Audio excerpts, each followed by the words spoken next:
This new moon is a rebirth.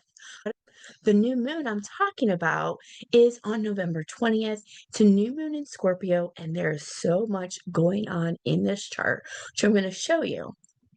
If you're new here, my name is Misty Anderson, and I am an energy and alignment coach. I help women rebuild their energy, their confidence, get into alignment with their soul's purpose.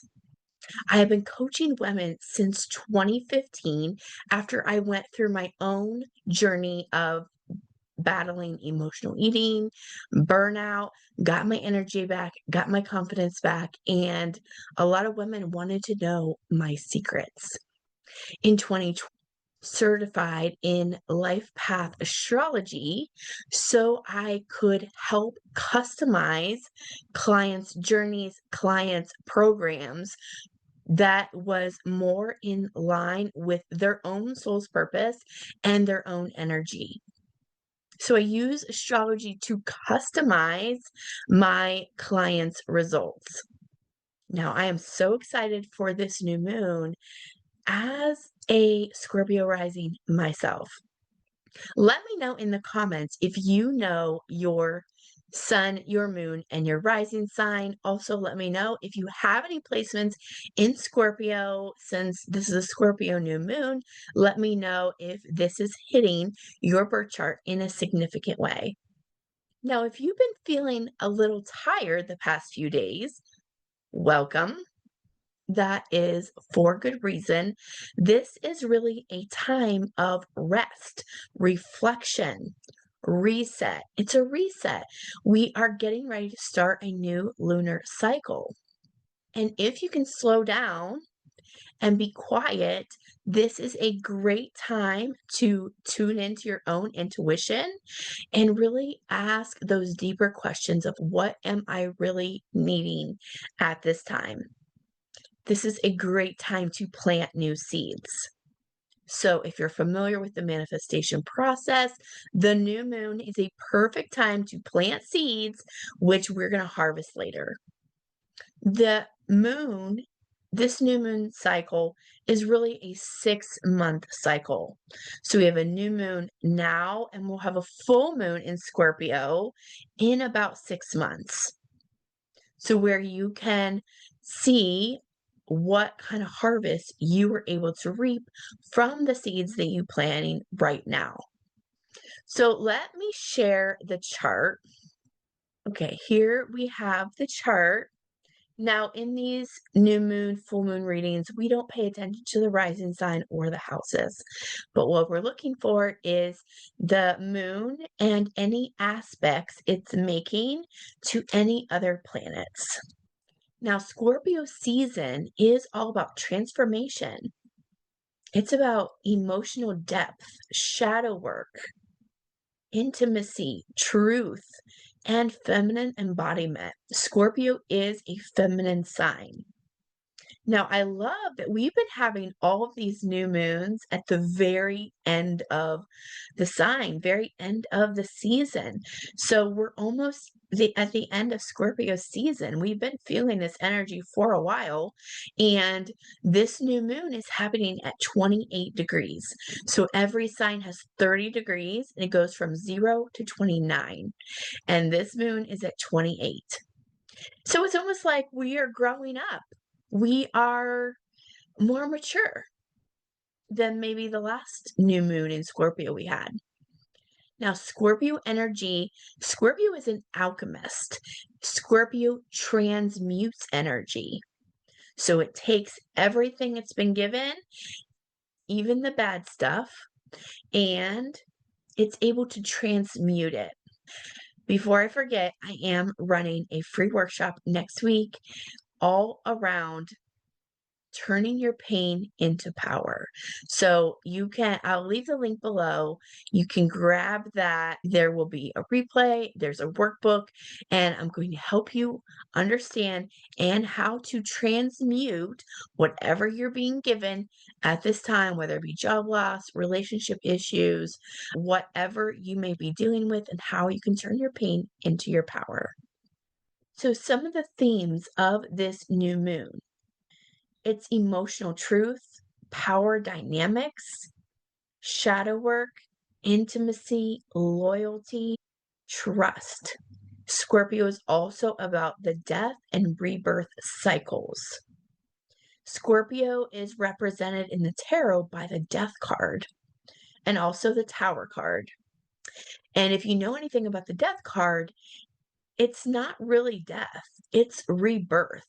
Things have to die so things can be reborn or built better. So we look at this moon, and you can see all this cluster of planets down at the bottom in Scorpio.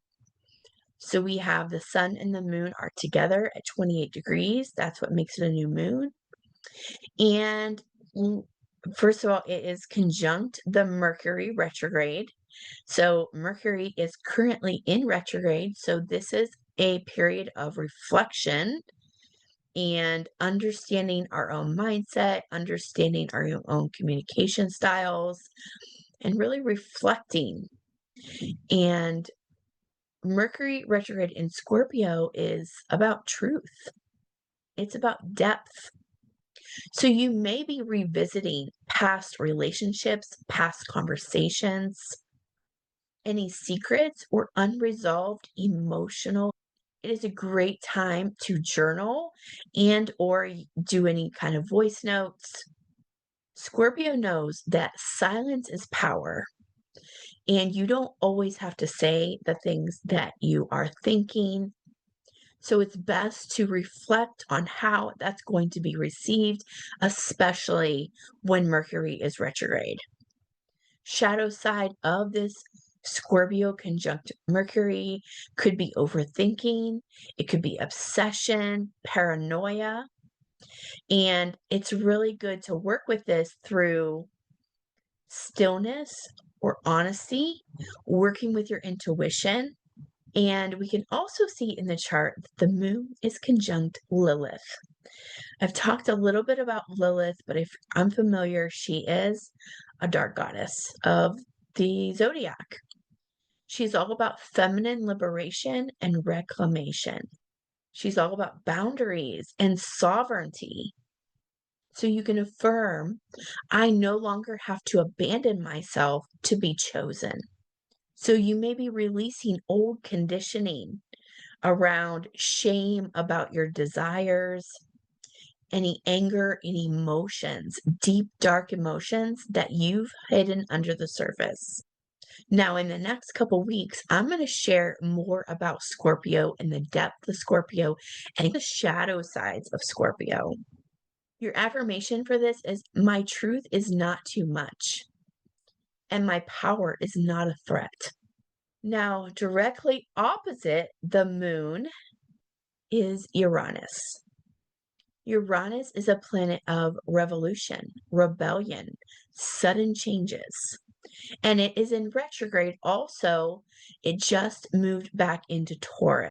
So it's been in Taurus since 2018, and it just moved into Gemini back in July of this year, and now it's in retrograde. So it just moved back into Taurus to finish up whatever it was working on in 2018, since 2018. So you can think about what themes have come up for you since 2018.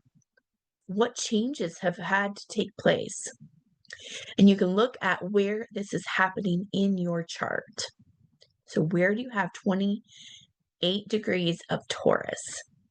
So with this, you can expect the unexpected. This could be a wild card. Sudden emotional downloads or endings. Nervous system spikes. Grounding is required. Make sure you're grounding, make sure you're journaling, make sure you're going outside, spending time in nature, doing yoga, meditation. Breakthroughs will be disguised as disruption. And you can journal on, what is it time to break free from? Because Uranus is all about freedom. It's innovation. It's doing things different. There's also a Grand Water Trine happening in this chart between the moon and the sun in Scorpio, Jupiter is in Cancer, and Neptune and Saturn are really close together in Pisces. So I said this could be a wild card with the Uranus opposition. It also could be a little bit of a report card. This is a really good time to do any healing work, any emotional work, spiritual integration. So Saturn has been in Pisces for 2 years. Since 2023, it did move into Aries in the spring, but now it's moved back. It's in retrograde. And so it is moving back into Pisces. So wrapping up whatever you were working on since 2023. Saturn is a planet of boundaries, restriction, discipline. Where is Saturn asking you to put boundaries in? Jupiter is a planet of expansion, intuition, your faith. Neptune has to do with dreams, illusions, delusions, manifestation. So you may be like revisiting an old dream, but maybe with Saturn here, you're also recognizing where you need to put boundaries in regarding that old dream, old belief systems. Your emotional intelligence is being activated here. Now, there's also something going on. It's not really showing in the chart here, but Venus is trining the North Node. So Venus is in Scorpio and it's trining the North Node in Pisces. And the North Node in Pisces, the North Node represents destiny, and Venus represents love, beauty, relationships, money. This is our harmonious aspect. So you may meet a fated person, someone who's meant to be in your life. Pay attention what you're being attracted to. It's not random. It's divine. The North Node pulls you into a direction. The North Node, some astrologers say this is like the head of the dragon where you just can't get enough of it. So with Venus trining, you may just be pulled in a direction. You may feel pulled to a certain person or a certain hobby. This isn't a super loud transit. It's going to be soft, it's going to be subtle, but if you're paying attention, it can leave clues. So you just may meet someone who feels super familiar. You may be reconnecting with someone you haven't seen or interacted with in a while. You may be realizing your standards have upgraded. You could also have a breakthrough with your self-worth, your feminine embodiment, or your money mindset beliefs. What is meant for you is for you when you choose yourself. These are going to be possible soulmate type relationships, alignments coming to the surface. These are not always romantic. It could be just friendships that you're meant to be in each other's lives. You may just tap into your desires. What is it I want? Venus is the divine feminine, so she's about attracting. She doesn't chase. She's about tapping into your desires and asking, what do I want and do I feel worthy of it? This is a great time to practice your receiving muscles, allowing support, allowing compliments. If someone wants to buy you coffee, just say thank you and receive it with grace. You may be going through some money shifts, some money beliefs. You may have a new aligned offer that drops in. All of a sudden, you find a new way to make more money. You may have opportunities for collaboration. This isn't about force, it's about magnetism. So I do have a one-on-one offer. You can sign up for the wait list and I will send you a little questionnaire and a time to book on my calendar. If you're wanting to help increase your own magnetism, it is my magnetic money code VIP program to where we look at your birth chart and we help you step into the most abundant, the most magnetic version of yourself. In it, we start to embody all of the parts of you, even the parts of you that you've kept hidden. We look at your Venus sign, your Jupiter sign. How are you meant to attract money? How are you meant to move in this lifetime? What is your purpose? What is the North Node? Where are you feeling called to move in this lifetime? So there's a lot of collective themes going on in this chart, a lot of themes about karma, releasing and breaking toxic patterns, revealing any hidden truths, relationship dynamics, power dynamics, embodying your feminine energy, like reclaiming your feminine energy. But we want to make sure we keep your nervous system regulated. Anytime Uranus is involved, especially because it's opposite Mercury, this is because Mercury is your mind and Uranus is electric change, change you may be ready for. This is a great time to be around water, whether you are around water already, like lake, ocean, or just get in water, like, the pool, the hot tub, take a shower, take a ritual bath, anything you can just be around water. This is a really good time for that. It's also a great time to do any journaling. Where are you self-abandoning yourself?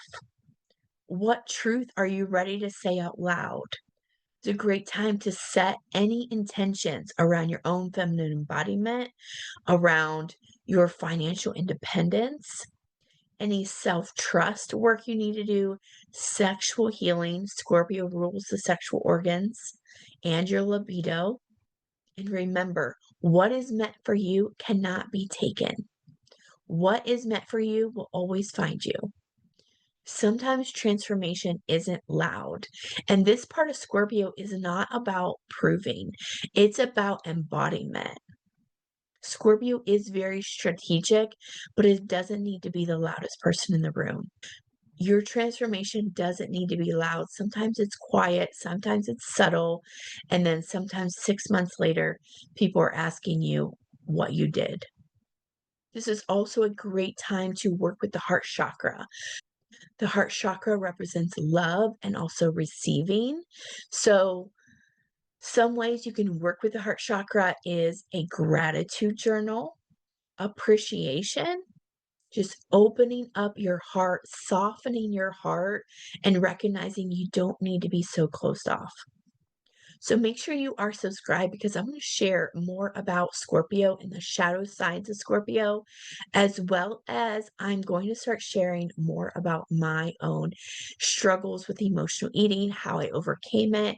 And I do have a new quiz that you can take if you do struggle with any kind of emotional eating, binging on sugar, binging on caffeine to get through your day, and or just eating due to boredom or stress.